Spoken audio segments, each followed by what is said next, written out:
Protests assist Israeli state propaganda by Yoav Litvin.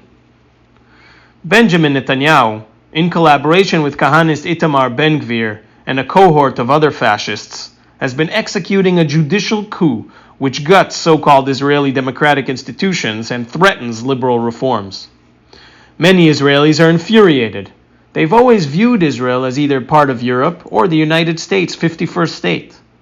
The only democracy in the Middle East, a villa in the jungle, with its fancy boutiques, exquisite espresso bars, glitzy shopping malls, sexy nightlife, and world-class wineries and restaurants. Most liberal Zionists see themselves closer to, quote, civilized white Christian Europeans rather than their primitive brown Muslim Arab neighbors.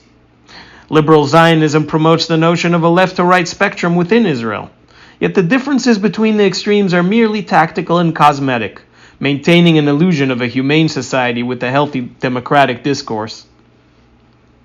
So-called left-wing and liberal Zionist parties engage in civil liberties for members of the privileged class, yet dare not address the nature of Zionism, whose adherents have terrorized indigenous Palestinians for over 7 decades. For liberal Zionists, without LGBTQ rights and buses on Saturday, Israel would simply become another Middle Eastern theocracy in which women are rendered inferior and prayer is mandatory in schools. In contrast, they see themselves as trailblazing feminists who believe women should have every right men have, like the right to enlist into military combat units and kill Palestinians. And what about Palestinians, you ask? It's complicated, they respond. The pogrom and B'Tselem. As with every fledgling Israeli regime, the current government seeks to market itself to the Israeli public, distracting from its own corruptions and inadequacies by massacring Palestinians and stealing their resources. However, in contrast to recent administrations, Netanyahu and his cabal now unapologetically incite vigilante and mass civilian settler violence, in addition to advocating for military incursions, mass arrests, bombings of innocent civilians, sieges, and assassinations. On the night of February 26-27, supposedly in response to the shooting of 2 Israeli settlers, hundreds of settlers rampaged through the Palestinian town of Huwara near Nablus in the occupied West Bank, killing, torching, and wounding.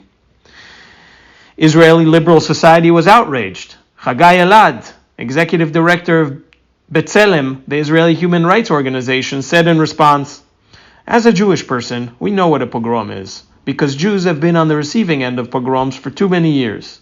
Now, after what happened here on Sunday night, there are hundreds of Jewish settlers that know what a pogrom is, not from the side of suffering under it, but from the side that has committed that atrocity." By comparing the events in Huwara to a pogrom, a word closely linked to massacres of Jewish people in Russia or Eastern Europe in the late 19th and early 20th centuries, Elad continues B'Tselem's unfortunate framing of Zionism as a Jewish project, enforcing quote-unquote Jewish supremacy rather than the correct identification of genocidal Western settler colonialism and white supremacy.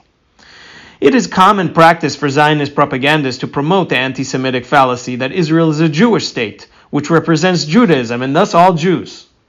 Spearheaded by Netanyahu in 2018, Israel's The Nation State of the Jewish People law enshrines this canard as an addition to Israel's basic laws, which operate as a stand-in for a non-existent constitution, pursuant to Israel having never declared its borders, thus enabling continuous theft of Palestinian land. The fallacy serves as the cornerstone of Zionist propaganda, also known as Hasbara, galvanizing support for Israel's settler colonialism and attack of anti-colonial resistance. Clearly, Zionists would much rather engage with accusations of carrying out a pogrom rather than a white supremacist settler rampage, ironically, despite the obvious white supremacist nature of the former. Deploying its police, military, and settler brown shirts, Israel has always been engaged in settler violence aimed at expansionism and resource acquisition. In fact, Zionism is a racist and settler colonialist movement, which opportunistically co-opts aspects of Judaism in an attempt to justify its criminal practices against the Palestinian people. Zionism is based on a distinctly secular outlook, which embraces aggression and expansion as an acceptable response to trauma and denounces the traditional Jewish pacifist approach of viewing hardship as divine punishment for sins. Zionist strategists manipulate the past traumas Jews have endured to gain support for aggressive criminal policies that disenfranchise and evict Palestinians. Unfortunately, Elad's comments are in line with this Zionist tradition. However, the framing of Zionism as white, not Jewish, enables and strengthens the formation of coalitions between all those opposed to settler colonialism and white supremacy, and hinders Zionist attempts at sabotage by hurling cynical accusation of anti-Semitism. The Israeli flag and Zionist propaganda. The ultimate propaganda goal of any nationalistic apparatus is to fuse the perception of self with that of nation into a cohesive identity that is loyal to the ruling class. Indeed, one symbol has re-emerged in nearly every image and video from these liberal Zionist protests throughout Israel and the West Bank: the Israeli flag. These protests have become a nationalistic chess-beating contest in which protesters compete with Israeli police and politicians, Netanyahu and his fascistic brethren, over loyalty to Israel and Zionism. Hence, it's clear these protests are no real threat to the apartheid regime. Yet, they could pose a threat to Netanyahu's solidification of the nation-state law within the basic laws as he seeks to extinguish the power of courts to change or remove it, along with protecting him from corruption charges. Meanwhile, millions of indigenous Palestinians in Israel, the occupied territories, and the diaspora are excluded from this reactionary discourse. For them, the Israeli flag represents their catastrophe and can never symbolize justice. Indeed, Zionist propagandists have recognized the immense propaganda potential in these protests. They could claim Zionism is indisputable within Israel and is fundamentally liberal, even democratic, as it supposedly allows a range of opinions and tolerates opposition. Not only have these protests failed to threaten the Israeli regime, Netanyahu and his government have unapologetically and confidently deployed police tactics against protesters normally reserved for Palestinians and occasionally ultra-Orthodox Jews. These tactics, including flash grenades and skunk water, are small potatoes for Palestinians who are murdered every day by Israeli occupation forces, including women, children, elderly folk, and members of the press. Further, amidst worldwide condemnations, including within Israel's political spectrum, some Israeli politicians have maintained their emboldened inflammatory rhetoric. Bezalel Smotrich, Israel's finance minister with sweeping civilian powers in the West Bank, said the town of Hawara, quote, should be erased, yet not by civilians, he adds, but by the military itself.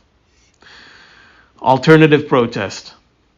The horrific oppression and dispossession of the Palestinian people will not cease as a result of actions by the Israeli Zionist public, unless Palestinian demands for justice are supported first and foremost.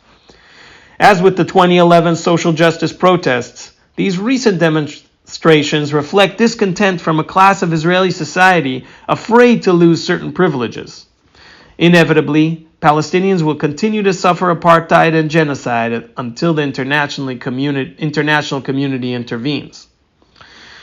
By contrast, the boycott, divestment, and sanctions movement has wisely adopted a strict anti-Zionist, anti-racist platform grounded in human rights. Built on clear understanding of oppressive systems, intersectional resistance, and the path to liberation, the BDS incorporates lessons of past anti-colonial movements, dismantling fictitious divisive political narratives of white supremacy, imperialism, racism, and patriarchy. The recognition that various oppressed peoples have common enemies serves to reinforce solidarity and cooperation between them, enhancing the growth and success of principled grassroots movements worldwide.